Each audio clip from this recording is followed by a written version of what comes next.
Did I talk too much? Should have handled that. Just let it go. I wish I would stop. I wish I would thinking so much. Did I talk too much? I wish I would stop. Let it go. Take a breath. You're not alone. Let's talk about what's going on. Counseling helps you sort through the noise with qualified professionals, and online therapy makes it convenient. See if it's for you. Visit betterhelp.com/randompodcast for 10% off your first month of online therapy and let life feel better. Most people overpay for car insurance, not because they're careless, but because switching feels like too much hassle. That's why there's Jerry, your proactive insurance assistant. Jerry compares rates side by side from over 50 top insurers and helps you switch with ease. Jerry even tracks market rates and alerts you when it's best to shop. No spam calls, no hidden fees. Drivers who save with Jerry could save over $1,300 a year. Switch with confidence. Download the Jerry app or visit jerry.ai/ACAST today. My name is Norman Cook. Welcome to the Sober Awkward podcast.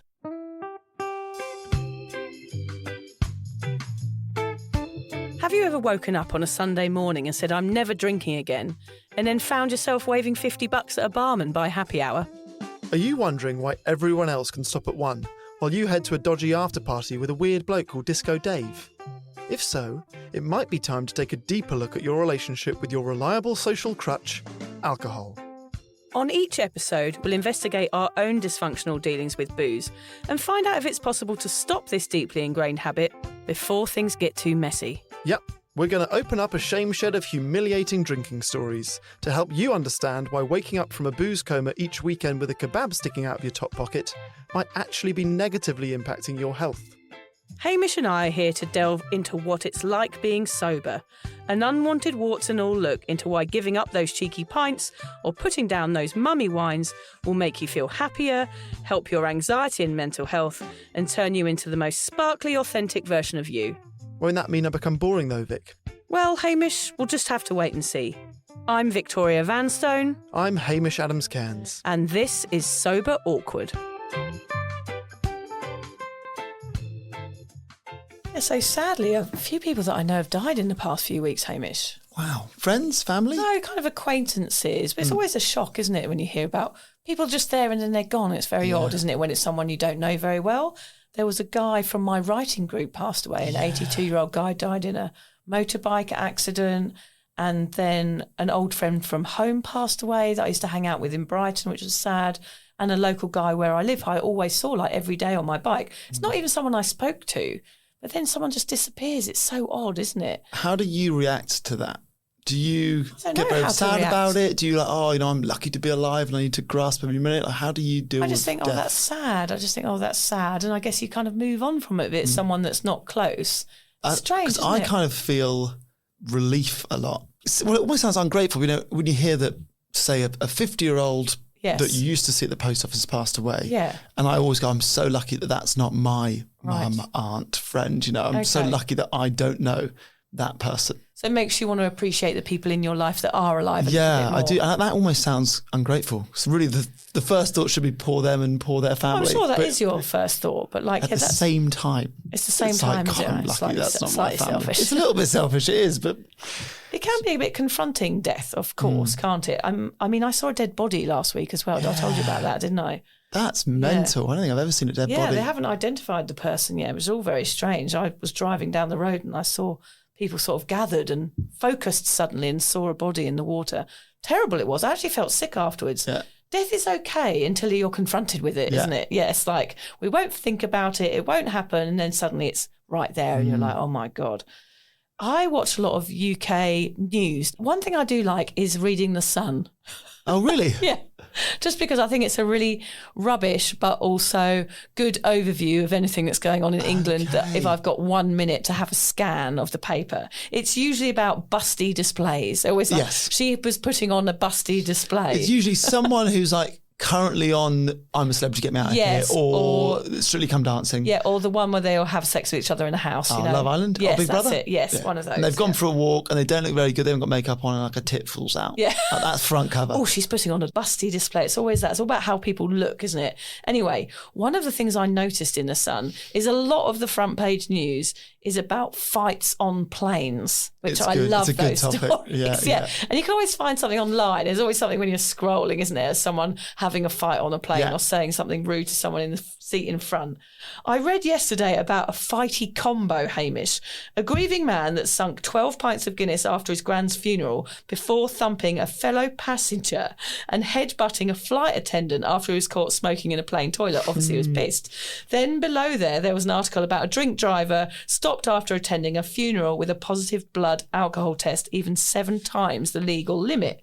And it got me thinking, both those people have been at a funeral, Hamish.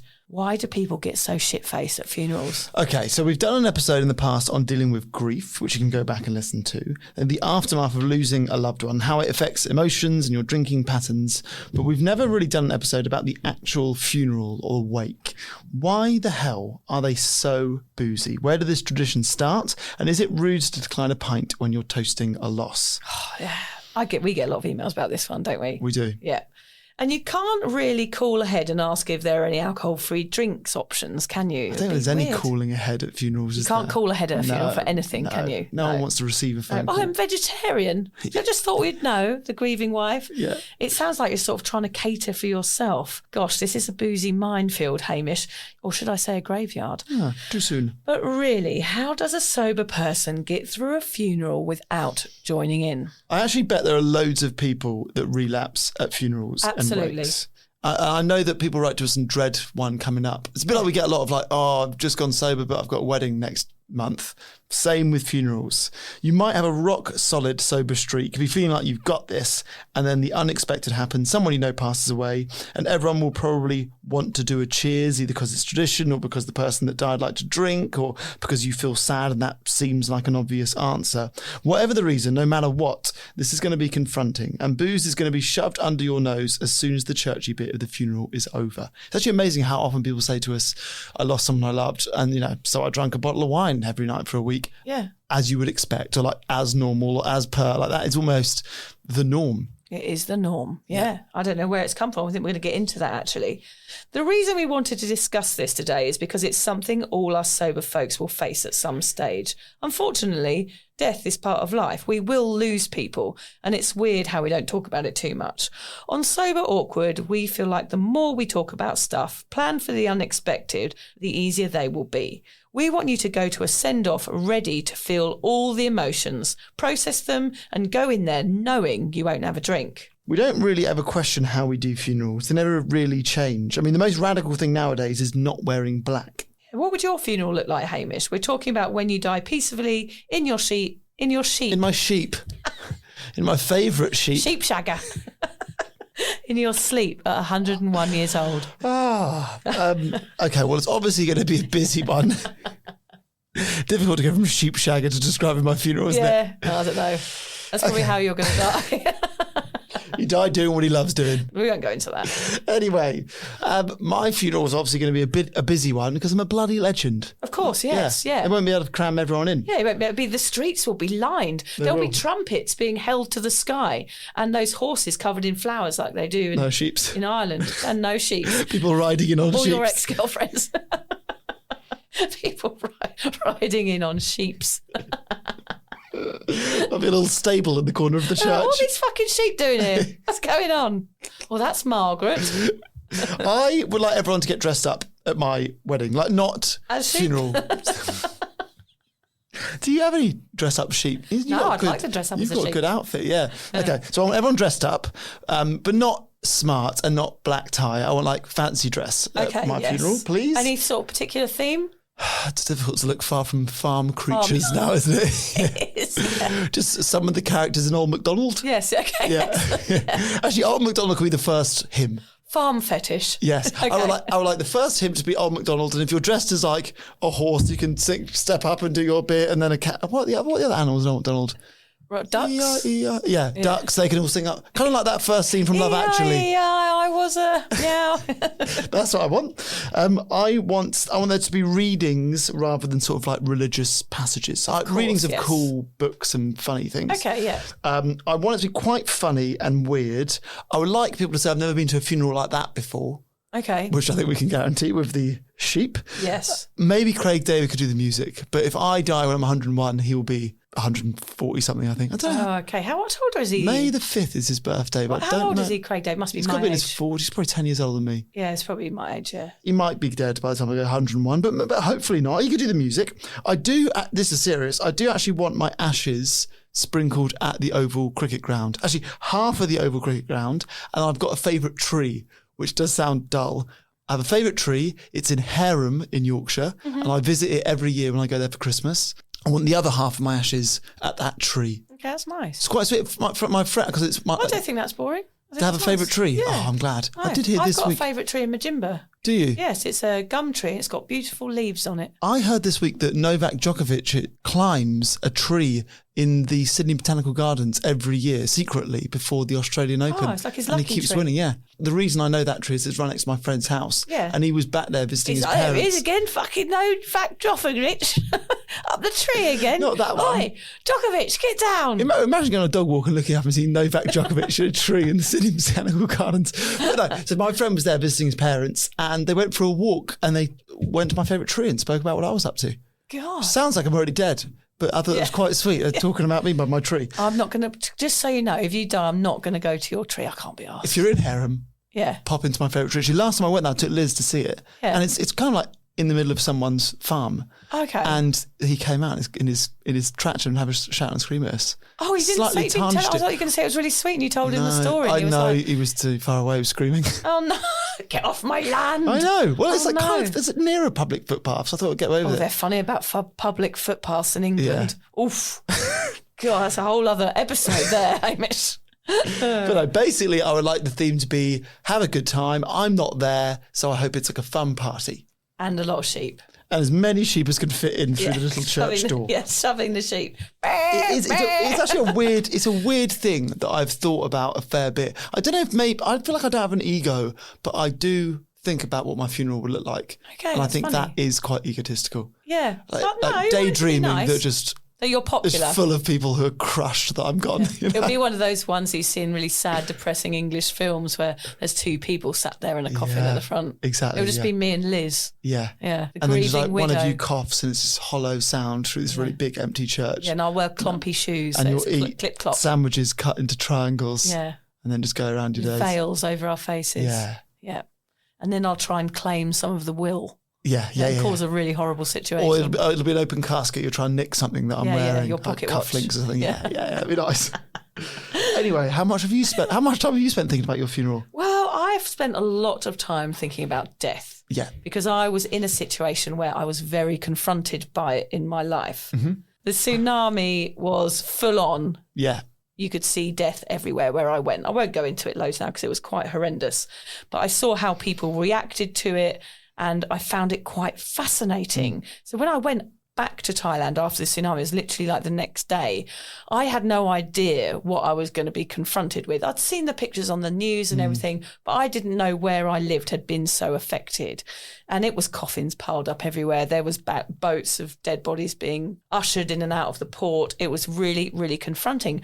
And then after the tsunami happened, I saw how the local people dealt with it. It was a Buddhist area where I lived, and it was all about the circle of life and how we must continue. And literally the day after, people were gathering their lives back together, even though their parents had died or their kids had died. It was this real feeling of, right, we've got to get on with this. And it was super inspiring, so much so that I got home and started my Death Wish business, which I started an online sort of memorial place. I was on the BBC News walking through a graveyard saying, don't wait till it's too late, because I had this sentiment of we're scared of dying, but actually why? And why don't we talk about it? And I created this space online where people could go on and talk about death, plan their own funeral. It was a funeral planning website, Wow, I basically. didn't know you did that. I didn't know this. No one told me that. It was called deathwish.com. Later on, it was called Your Last Wish Book. And I had investors and stuff. And it was this really original memorial website. And it was really successful for a while. But then I realised that death isn't a marketable business after a while. And it closed down. And people started advertising wicker coffins. And it got a bit trolled. Yeah. But it was a really good idea, and it was a really fun place to go. Look, don't wait until it's too late. Don't wait until you're going to die to organise this stuff. Let's get talking about it, because that's what the Thai people did. They talked about it and they started to get on with their lives because they believed in this Buddhist way of just this circle of life, and it was a natural disaster, and let's let this continue. Also, I have visited Varanasi, which is in northern India, and I watched a lot of funerals there. It's just what happens every day. You remember I was on the train going down there next to a dead body. I thought the guy was asleep. I thought, God, he's a heavy sleeper, isn't he? He was actually dead. And What? Yeah. So they bring the people from all the towns around, from all over India, and they bring But was the he body. not wrapped up or something? No, not really. His face was sticking out, just like he was in a sleeping bag. Wow. Because they dressed them all in cloths.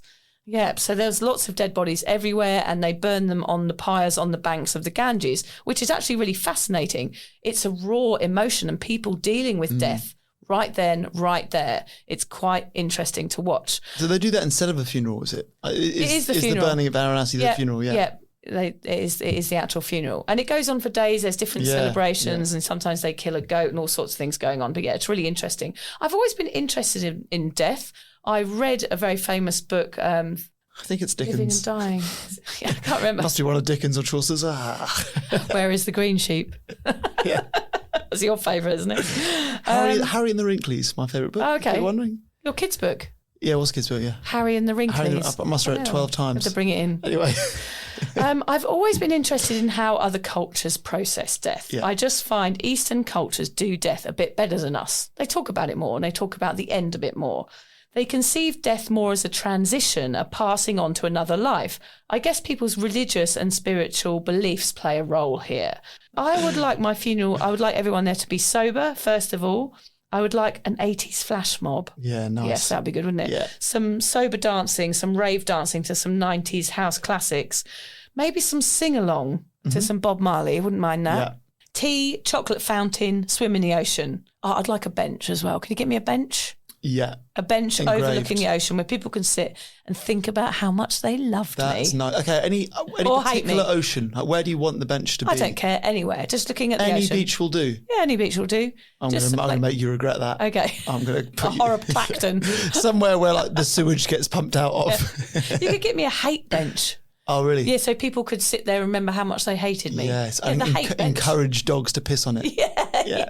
Let's have a chat about death, because I think this is one of the reasons we drink at funerals and wakes. It's to do with our fear of it, our lack of communication about it, and because we humans just seem to enjoy numbing out the stuff we should be processing. I actually think that is the first time I've ever said or been in a conversation with someone who's gone, let's talk about death. We're going to talk about death. I mean, yeah, we both come from like British backgrounds where not talking is our superpower. Yeah. And our biggest flaw. Yeah. But I don't think anyone's ever said, let's sit down and talk about death. I think the first like death that I experienced in my life was my granny on my mum's side. I can remember my dad telling me and my brother, he was holding both me and my brother, so we were facing away from him. Oh, yes. And I can remember my dad crying, I remember my brother dying. I can remember being like proud of myself that I didn't cry. And I was like holding it in, I was like, yeah, I didn't cry. But I was very young, I was maybe 6 or 7. But then there was never like a follow-up conversation like this is... We didn't have animals growing up, so I guess maybe you have an animal, you might be 6 and experience how the dog died or whatever.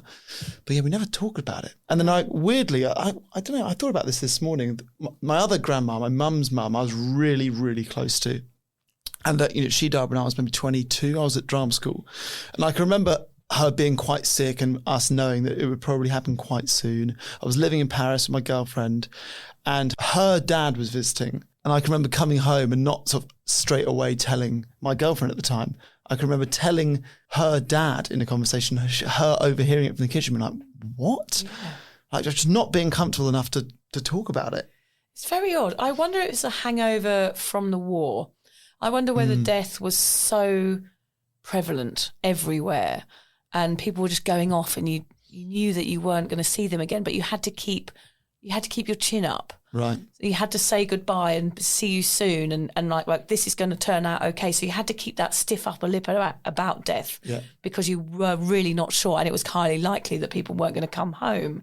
I wonder whether they had conversations during those years about people not coming home and how to deal with it. It seemed to be, when you see footage of those days, that it was like, this person's not coming home. Your grief was very at home. There was no outpouring or anything, and then you had a very traditional funeral. Yeah. There was no conversations about it, no realness with it. It seemed a tradition. We dress in black, we go here, and then it's done, wrapped up, end of the day, and then we move on. Yeah. Whereas that's not the case, is it? Exactly. No. I feel like it's almost a recent discovery that, talking about death helps. Yeah. You know, that is not the way our parents approached it, or my parents only approached it. This idea of like bringing them up and like letting them live on through your memories of them and talking about them and sharing stories about them being a good thing is fairly new. It is new. And there's loads of grief. We did a grief episode ages ago, and I actually followed loads of grief Instagram accounts. And I'm reading Carrie-Ad Lloyd's book at the moment. It's called I'm Not Alone. It's about grief. She does the podcast where she interviews comedians about grief. Oh, wow. Yeah, Adam Buxton's been on there. And there's loads of Instagram accounts now that deal with grief and have people on there talking about their grief daily. And one of the most interesting moments of real grief that I saw recently was in Alone, Australia. Okay. Gina. Yeah, brilliant woman who won it, this incredible woman. And there was a moment in it where she's in the middle of nowhere, she's set a fire, and she's talking about her daughter that died. And she moans and howls at the sky like an animal. I was absolutely in tears, because that is one of the first times on television I have ever seen real, raw grief. And it was extremely emotional and extremely hard-hitting. But afterwards, you just felt like something moved in her. She dealt with it in that moment. She dealt with how she was feeling by letting it all out. And it was incredible to watch. It was almost animalistic. Wow. And we don't do that enough. We don't do that as people, like let it go or talk about it, or it stays inside. And I reckon that could definitely be a reason why people would drink. I think one of the things, Hamish, is that there doesn't seem to be much education about it. I mean, we've looked online because we're older and we have access to all that sort of media side of things. But at school, I don't think they talk about it either, do they? No. They don't talk about how to prepare for it emotionally. I think we know you have to have a funeral and you have to do this and you have to do that. We know how to deal with it clerically, that there's papers that have to be stamped. Or there's stuff that has to be done, a coffin has to be bought. You know, there's all of these other things aside from the emotions. We just don't prepare for them, which is quite scary. We just put our feelings into a little chest in the back of our hearts where we don't have to think about them. Then when it does happen, the locks are blown off the chest and an uncommon emotion arises. And what's the best way to numb out that kind of thing, Hamish? Boozy, woozy, woos. Boozy, woozy, splishy, splashy booze. I think particularly because we don't talk about it, we don't know what to say to people who are going through it. Yes. You know, at a funeral, a lot of you are going, I've felt like there's the wife or there's the husband or there are the kids. I don't know what to say to them. Yeah, because they're the ones that are really feeling it. So you drink because I drink, I always know what to say, and it makes conversation easy. So I think that maybe that feeds into it. It's like we don't know what to say. It's not just you experiencing the grief yourself firsthand. It's how do I approach that person who's going through it? A situational thing, like being prepared for a situation. Let's have a quick run through of what happens if you're a big drinker when someone dies. Now, we're not saying everyone does this. We're just generalising here about typical behaviours around this event. So here we go. Okay, so first you find out the funeral's in a week, but you want to get together and talk about that person with those that knew them. How do you do this? Often the pub, often booze, especially if the person that passed liked a pint. Yeah. There's a lot of that. There's a lot of that. Yeah. Then there's the lead up to the funeral. Feeling down, a few wines might help dissolve the sadness for a little bit. Then you might have to go away to get to the location of the funeral, meet up with old mates the night before, some memory sharing and tears, maybe stay in a pub with mates, have dinner, obviously more booze. Then it's the funeral itself. You might be hungover, need to take the edge off. Then you don't want to let down the person that's died, and the best way to remember them seems to be, to forget and get very, very pissed, link arms and sing Old Danny Boy. That's the only way. Hey friends, it's Nikayla from the podcast Side Hustle Pro. I'm always looking for ways to keep my kids entertained without screens, and the Yoto Mini has been a total lifesaver. My kids are obsessed. Yoto is a screen-free audio player where kids just pop in a card and listen. Hours of stories, music, podcasts, and more, and no screens or ads. With hundreds of options for ages 0 to 12, it's the perfect gift they'll go back to again and again. Check it out at yotoplay.com. YOTOPLAY.com. Why choose a Sleep Number smart bed? Can I make my site softer? Can I make my site firmer? Can we sleep cooler? Sleep Number does that. Cools up to 8 times faster and lets you choose your ideal comfort on either side. Your Sleep Number setting. Enjoy personalized comfort for better sleep night after night. It's our Black Friday sale. Recharge this season with a bundle of cozy, soothing comfort. Now only $17.99 for our C2 mattress and base, plus free premium delivery. Prices higher in Alaska and Hawaii. Check it out at a Sleep Number store or sleepnumber.com today. Isn't it? Particularly because drinking often makes us emotional. Yeah. So like, I don't really cry naturally. If I get really drunk, then maybe I'll cry. Yeah. I'll feel more. Force it. Yeah. Yeah. Then you've got the wake. Drinks might be everywhere for this. There might be a special toast where the departed's favourite beverage is handed out and you all drink at the same time. A little bit awkward. Yeah, special toast for me is now extra Vegemite. Yeah, what would yours be? My favourite Literal toast, that'd be good. Yeah, that's like if I'm having a toast, I'm going to go have a slice of toast rather than an alcohol toast. Is your favourite thing on toast Vegemite? Oh yes, Vegemite, but it's got to get the right thickness. And then what would like if I'm toasting your funeral and it's a drink, what are we all toasting? We would be toasting. Oh, that's a really good question, Isn't Hamish. it? Yeah, I would say a alcohol-free mojito with loads of lime and loads of mint. Yeah, okay. Yes. Noted. What would yours be? It's got to be alcohol-free. I would be controversial. Yeah. Sambuca. Whiskey. I think I don't talk about elderflower a lot, but it's too boring.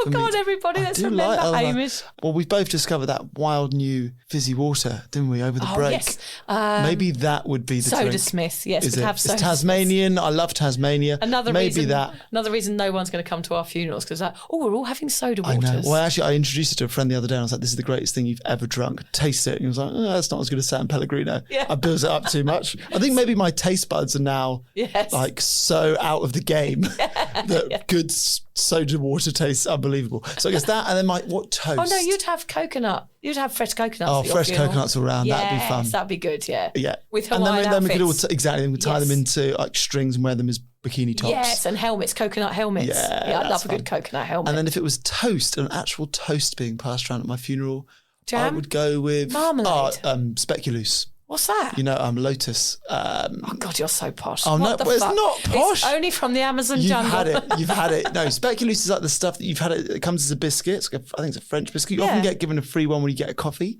Oh, I know exactly. It also comes in a yes, spread. Delicious. Yeah, that one. Yes, that is yummy. That's it's it. a Belgian biscuit, actually. Is it Belgian? Yeah. Yes. It's Unbelievable. Yum. Yeah, they have that as a spread. Yes. What? Oh my God, I'll bring you some. It's like Biscoff. It is Biscoff. Oh, it is Biscoff. Yeah. Okay. Did you say Biscoff? Well, it's called speculous. It's also called Biscoff. It's also called Lotus. And the biscuit's called Lotus. I can't eat things like that now. I get a bit funny in my heart.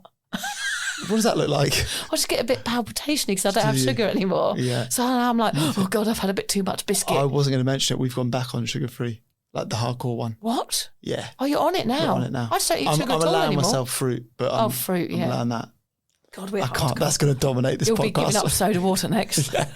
Just anything without bubbles. We've got a bit off track. Sorry. Yeah. Then the anniversary of the death each year. Okay, yeah. This also could be a pub meetup. So actually the grief carries on. But then in between there, we've got the whole time between the wake and the anniversary. So that's the time where people will really get into the drink when they're not dealing with their grief at home on their own. Yes.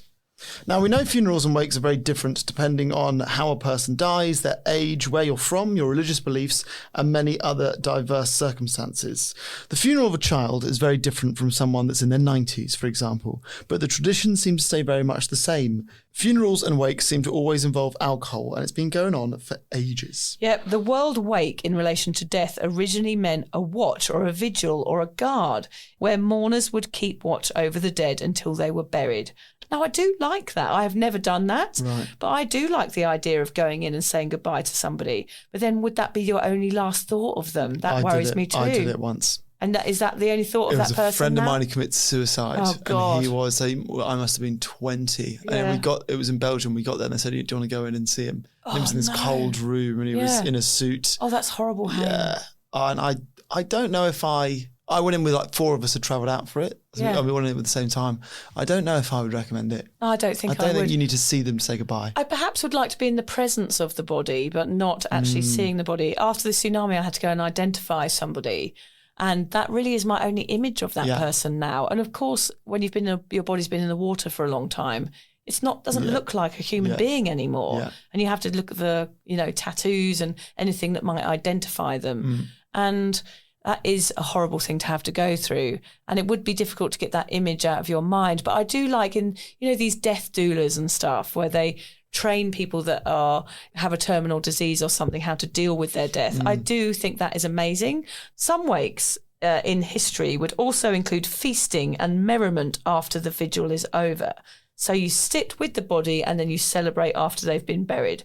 And of course, that merriment included alcohol. Sure. So have you been to many funerals, Hamish, or wakes? Were they really boozy? Not too many. So my brother's godfather, that was he was like my dad's greatest friend. Yep. One of the only other time I've seen my dad cry other than his mum died.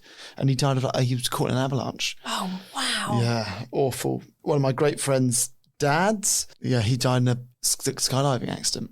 Oh, terrible, tragic. And I'd seen him deaths, just before. It was her 18th birthday just before. So his one, and he worked in wine actually, so it was like really boozy. It was boozy, but it was actually it felt like a wedding. It was a dance floor, a celebration, and there was hundreds of us there, and it was a good send off.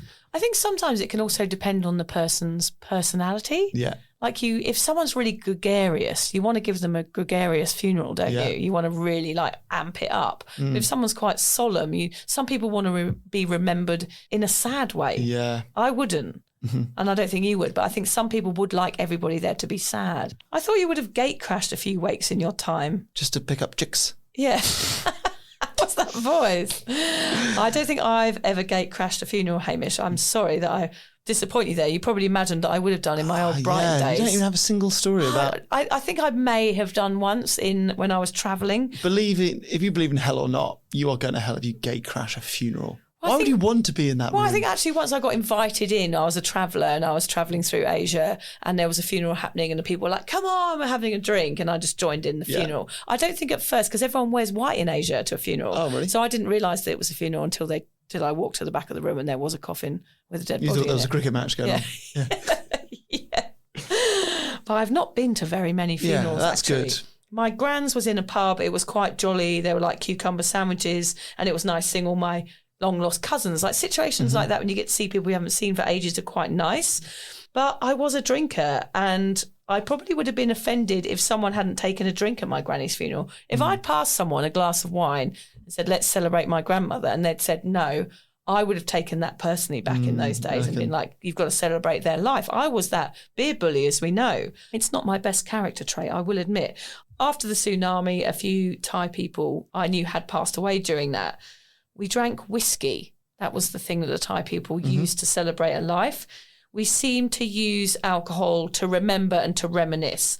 I sort of thought of it as a way of bringing back memories and good times and bonding. I see now that it was just a way of numbing out what was going on around us because, we were sitting on, I remember sitting on little benches in a circle near the beach and everywhere around us was completely destroyed. We were just kind of pulling up logs and anything that was destroyed and sitting down and having a drink. That seemed like the right thing to do at the time. But I think perhaps that's because I didn't know a better way of dealing with it. It's interesting that, we talk a lot about the marketing of alcohol, and I feel like it's very easy to blame the marketing of alcohol for us drinking to celebrate and drinking at parties and festivals and drinking at weddings and drinking on holidays. It's never marketed as a thing to drink in funerals or whilst grieving. Like that is all us. Yeah. Like that is us using it for those means. And you're not getting anywhere by doing it, are we? That's what we're going to talk about in a sec. In many ways, sobriety is learning to feel pain, learning to be with the awkward, learning to be uncomfortable. And death in Western cultures is very uncomfortable. We're not really sure what to do, so we just get around in. Yeah. But there are other ways. What's the best way to celebrate a life, and how can a sober person survive the funeral and wake of a loved one without feeling disrespectful or anxious? It certainly does depend on the circumstances, but we're going to give you a few ideas how you can mentally and practically say goodbye to someone without writing yourself off. We want you to end that difficult day with your head held high, knowing that staying sober was the best way to pay respects to the person you lost. In the aftermath of a profound loss, grief can stir up addiction triggers, emotions and memories that lead to an impulse to use a substance again. Triggers do not necessarily result in relapse, yet they make it more difficult to resist the urge to use alcohol. Processing death during recovery is a challenge. I think that's clear, isn't it? That's always going to be one of your most challenging days in sobriety, is somebody that you know dying. But remember that the intensity of these emotions will lessen with time. And we talked about time last week. You know that if you fill it wisely, it's going to pass quicker. So when we say that, we mean probably getting some help and talking about it. Equipping yourself to manage your recovery during the strongest waves of sorrow is possible and maintainable. The best thing you can do in preparation may sound obvious, but let yourself grieve before the funeral. Give yourself time and space to think about that person. To stay sober in grief, you must accept and embrace the fact that you are indeed grieving. Full acknowledgement of your loss allows you to journey through the stages of grief without succumbing to destructive behaviour. Yeah, that's a good idea, isn't it? Yeah, don't wait. Don't wait and just feel it. As soon as you hear that news, like, you've got to sit with it and really feel it. It is a bit like a craving. It's funny, isn't it? During the lead up to a funeral, speak to the people that are going to be there. This is a really good tip for those in early sobriety. Let them know you are sober. Perhaps don't call the grieving widow and ask for a mocktail list, as we said, but you know what we mean. Try and be open to those that are going. Pre-warn them that you won't be partaking in the boozy commiseration and that you want to remember that person in your way. I guess funerals can be triggers, not just because of seeing old mates, but it could also be because you have to see people you don't like. Yeah. That annoying family friend that stares at your tits, or the long-lost racist aunt. So it's really important to avoid these people. Wave, then sit at the other end of the table and surround yourself with the positive ones. This is massively important. Even better, try and find another sober person if you can. One of the most important things you can do is maintain all your healthy, sober habits in the weeks before. Don't use a death as an excuse to break your amazing sober journey. This way, you go in strong. You have all your sobriety tools and mindset on hand. Oh, and take some drinks in a bag, some alcohol-free ones. I think that will help you. Sneak them in the fridge when no one's looking. This next tip is another one that I always give at Christmas as well. Volunteer your time before, during and after the funeral. Do the washing up, make tea, serve the canopies, hand out napkins. Keep yourself busy. You can also volunteer to be a shoulder to cry on because you're sober, and you can be a support for people instead of others holding you up, supporting you. True. You can be the rock. You can be the rock for once instead of the drunk one. It's an opportunity to be very smug and helpful, isn't it? The best way is for you to have a plan. Know how long you want to stay. Pick a time before you imagine it getting messy and leave on the dot, thus avoiding the triggers. This takes strength, but you know it's an incredible boundary. It will make you feel good about how you handled yourself the next day and today. After listening to this podcast, go and get a pen and paper and write down what you imagine you will do and feel when someone dies. I mean, that's a really good exercise to do, isn't it, Haim? It would feel weird to do it, isn't it? Because you get so little I do it warning. about you all the time. Just imagining it. Yeah, just imagine Just it. when you're in Write a it down. bad mood. Oh, sorry, John, I can't cook dinner for the kids tonight. I've just got to imagine Hamish's funeral for a bit. Daydream Haim's funeral just to get me out of this rut. Yeah. I do it when I go for walks. Or what would he like? A bench, yeah. Probably like cucumber sandwiches, yeah. Listen, any way that I can help, I'm here to serve. But you know what I mean? Like, it would be difficult. We say how important it is to plan and you know, do the work beforehand, but you don't get a lot of warning with a funeral. No. So it might feel odd if you go, well, I don't know anyone that sick, or no one seems to be about to die to do this. Yeah. But it certainly would help. Yeah. Make a list. I mean, start with number 1, feel it, don't numb it out. Mm-hmm. There you go. That's going to start you off on the right foot, isn't it? Write down some affirmations.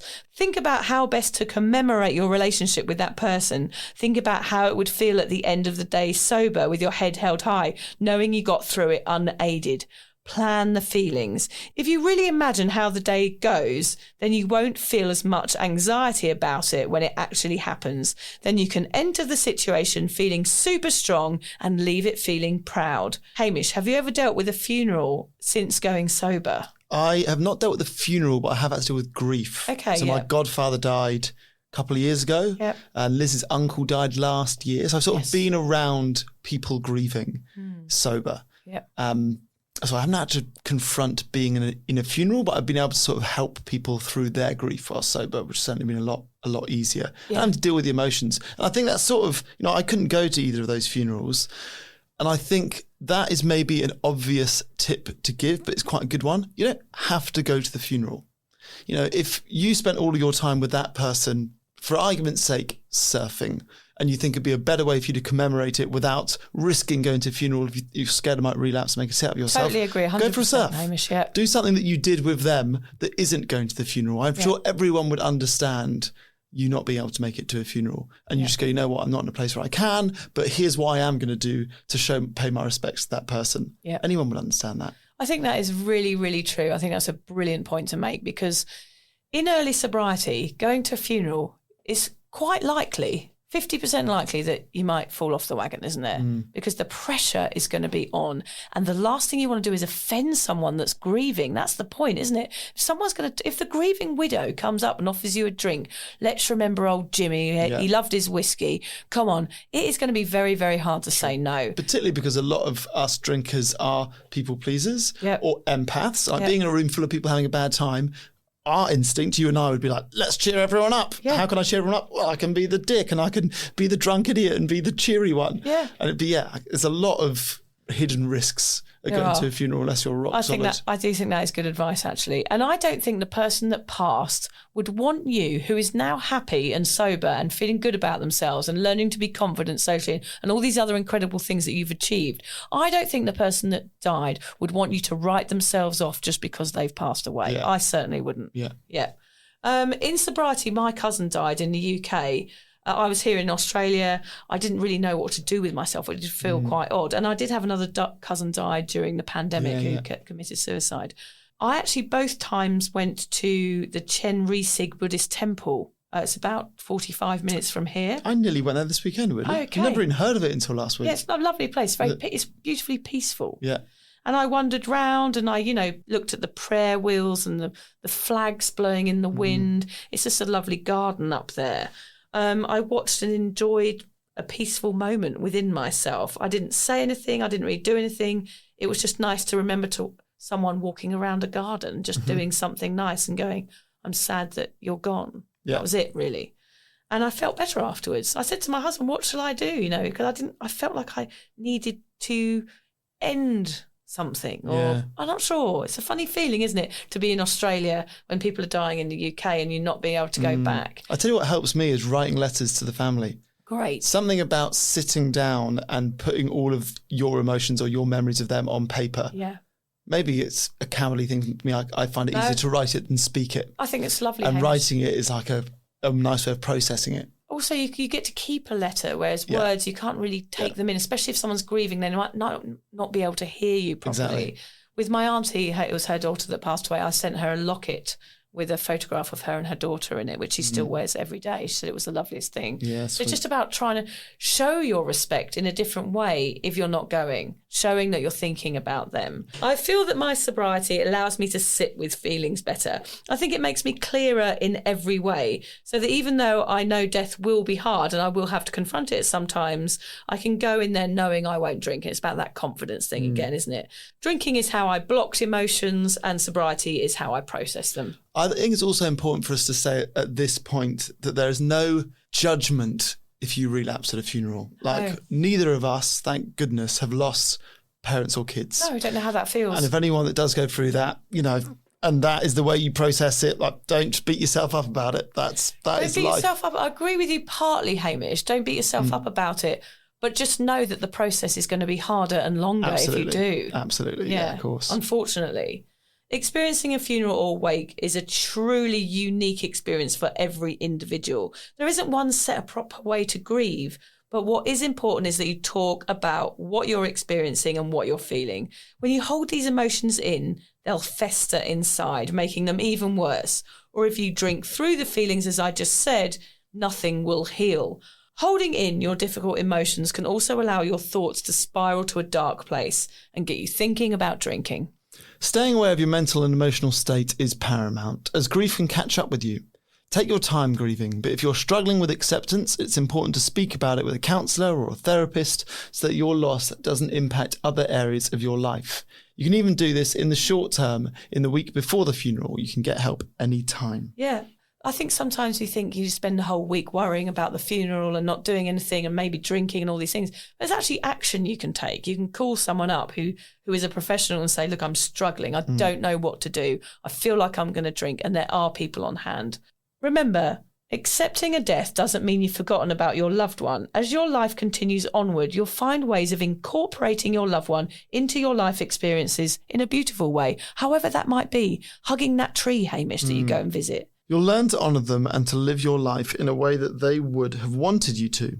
You'll learn to live your life in a way that would make them proud. Yeah. We've asked the cover community about their views on this, and we'll read you a few of the answers. Shell said, my dad passed last year and I drank rosé in the sun. I haven't spoken to 3 close family members since, as it ended badly. My stepdad passed this year and I was sober and felt so present. Dealing with my sadness rather than suppressing them with alcohol was uplifting, and I felt proud. So she got so drunk at the funeral that family members don't talk to her anymore. Yeah. And then she's had a sober funeral, and look at the difference. Amazing. I mean, that's what can happen. So not only are you dealing with grief, you're then going to be dealing with shame, regret and anxiety on top of the grief the day after. That is not good, is it? Helen said wakes are massive in Ireland, but in my hometown, I notice more and more people are doing private wakes, certainly since COVID. No booze, just family and friends. In the olden days, wakes were a night out. You'd go to anyone's wake just for a drop of whiskey. Times are changing, though, and I think it's much more respectful. GC said, I recently went to a close friend's husband's funeral. It was a sad, sad day, but I was sober. This was my second sober funeral and wake. The feeling of being able to celebrate their lives clear-headed feels as if I gave them the tribute and honour their lives deserved. Love that. Jack said, my mum's funeral and wake was in March. I had some lapses in Feb, so my sobriety was a little wobbly at the time. My mum was a chronic alcoholic, a huge factor in her death. So oddly, the only pressure I felt was from her. She had requested a champagne toast and would have been totally horrified that I wasn't drinking. But I hope she would have felt some pride deep down that I did the right thing for me. It was a tough day emotionally. I was able to stay present, chat and share memories, and play taxi for the people I loved. So I feel pride in myself for how I made it through the day. There's a twisted irony in necking poison at anyone's send-off, and especially the funeral of an alcoholic. Booze is so fucked up, he says. And we wanted to end this podcast with a very classic funeral poem here, not to make you feel sad, but I think it reflects how we can all think about a person that has passed, how we can remember them instead of drowning out their loss. Yeah. This is... Do you want to do it or should I do it? No, I love it when you read poems and stuff, Hamish. You've got a lovely voice. Thank you. This is Do Not Stand at My Grave and Weep by Mary Elizabeth Fry. Do not stand at my grave and weep. I am not there. I do not sleep. I am 1,000 winds that blow. I am the diamond glints on snow. I am the sunlight on ripened grain. I am the gentle autumn rain. When you awaken in the morning's hush, I am the swift uplifting rush of quiet birds in circled fight. I am the soft stars that shine at night. Do not stand at my grave and cry. I am not there. I did not die. Oh, that's lovely, It's a Hamish. classic, isn't it? Yeah, it's beautiful because I think there's so much sentiment in that about being sober as well. It's like, these are the things that you have to remember, not numbing out someone's life and getting pissed and falling over and having a hangover and all these other things. Go in there knowing that you want to remember them in the right way. I think that's lovely. I've written that book down that I'd forgotten here. I do recommend reading the Tibetan Book of Living and Dying. I think it's a fantastic book. I read it years ago. Have you ever visited a graveyard in Australia, Hamish? There's one on the Bondi to Coogee Walk that I Yes. used to go through. Yes, And there is one That's that probably way. the only one that I've done. Yeah, and the dates are like 1984, Yeah. 1985. It's so weird, isn't it? Compared to when you go to graveyard in England where it's like 1800s, 1700s. I don't mind graveyards. I used to live not far from Père Lachaise in Paris, which is like where all the famous people are buried. Oh, it's quite beautiful. like it. Jim Morrison's buried there, isn't it? Yeah. And then I've been to some pretty intense ones in Rwanda, or like the Killing Fields in Cambodia. Yes, I've been to the Killing Fields. Yeah. I had a very strange experience there. Cambodia is very full on tourist-wise, isn't it? Because most of the places you visit are to do with war. And Pol Pot and all the... It's a long history that's not very long ago, which is why it's so confronting. It was in the 80s. And also in Eam, where my brother used to live, is the plague village, where they cordoned off the whole of the village and they decided to sacrifice their own lives for the lives of the people in the rest of the UK, moving up north where the plague was spreading. And that is an incredible graveyard to go and visit, because a lot of the people died in the same area on the same day. Like going back in history and looking at the reasons and the things that people did, it does make you realise like how lucky we are even just to be alive, let alone worry about our own deaths. Right, should we go and write our wills then? Yeah, we do need... Have you got a will? Yeah, just had to do it this year. Oh, did you? Yeah. I haven't done one, I don't think. Yeah. Did you sign mine? Or maybe, I had to get friends to sign it. Am I getting everything? You'll get nothing. Oh, shit. No, you can have the microphones. You can have the microphones, you can have the phone stands if you want. All the stuff that we bought together, you can now keep. What about Margaret the sheep? I want her to be sacrificed the day that I go. Oh, no. Yes. I want our ashes to be mixed together and spread. She meant so much to you, didn't she? She did. Margaret. I've never known love like that. Yeah. It was a bad romance.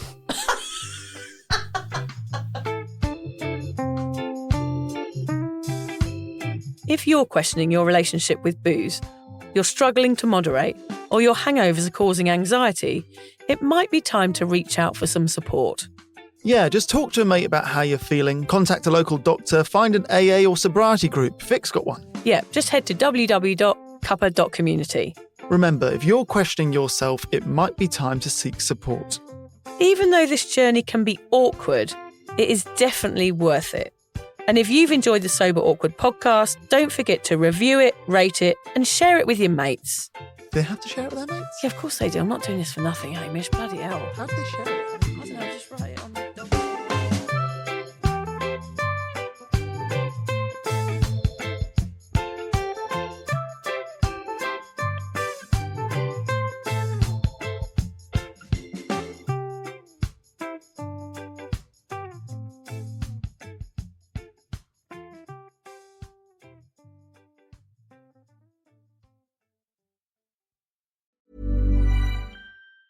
Why choose a Sleep Number smart bed? Can I make my site softer? Can I make my site firmer? Can we sleep cooler? Sleep Number does that. Cools up to 8 times faster and lets you choose your ideal comfort on either side. Your Sleep Number setting. Enjoy personalized comfort for better sleep night after night. It's our Black Friday sale. Recharge this season with a bundle of cozy, soothing comfort. Now only $17.99 for our C2 mattress and base, plus free premium delivery. Prices higher in Alaska and Hawaii. Check it out at a Sleep Number store or sleepnumber.com today. Hey friends, it's Nikayla from the podcast Side Hustle Pro. I'm always looking for ways to keep my kids entertained without screens, and the Yoto Mini has been a total lifesaver. My kids are obsessed. Yoto is a screen-free audio player where kids just pop in a card and listen. Hours of stories, music, podcasts, and more, and no screens or ads. With hundreds of options for ages 0 to 12, it's the perfect gift they'll go back to again and again. Check it out at yotoplay.com. YOTOPLAY.com. If you're a maintenance supervisor at a manufacturing facility and your machinery isn't working right, Grainger knows you need to understand what's wrong as soon as possible. So when a conveyor motor falters, Grainger offers diagnostic tools like calibration kits and multimeters to help you identify and fix the problem. With Grainger, you can be confident you have everything you need to keep your facility running smoothly. Call 1-800-GRAINGER, click Grainger.com, or just stop by. Grainger, for the ones who get it done.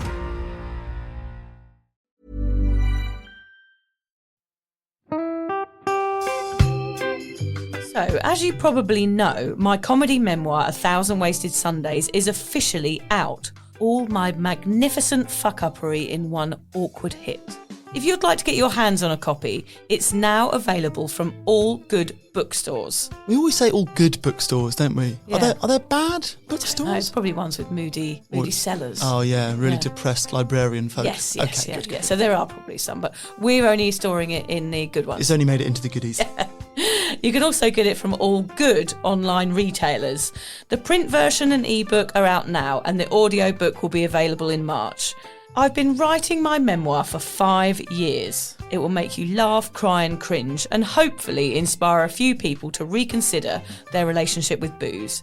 If you love the podcast, then I think you'll love the book, even if I do say so myself. Hamish has read it. What did you think? I feel like I know a little bit too much about you now, to be honest, Vic. Look, I really loved it. It was hilarious and surprisingly moving, but I feel like I've seen you naked in a literary sense. Yeah. Does that make sense? Yeah, that's worrying. Yeah. From an emotional point of view, seriously, it wobbled my teeny weeny wooden heart, Vic. Okay. My teeny little wooden heart. Well, his wooden heart is broken. Anyway, so if you do manage to get your filthy mitts on a copy, please do me a favour and head to goodreads.com and give me a review. Doing that will help me get it out there to those that need a bit of sober support. So there you have it. My story, unwanted warts and all. Come and get awkward with me. Not to be too demanding or anything, but seriously, go and buy it now. Go and buy it. Go and buy it right now. Yeah, don't just tell your friends, buy it, and then buy your friends one or two. Yeah, don't give them a copy, buy it, yeah. And you know what? Don't be careful where you store it. If you lose it, you can always buy another 5. Yeah, buy another one. Yeah.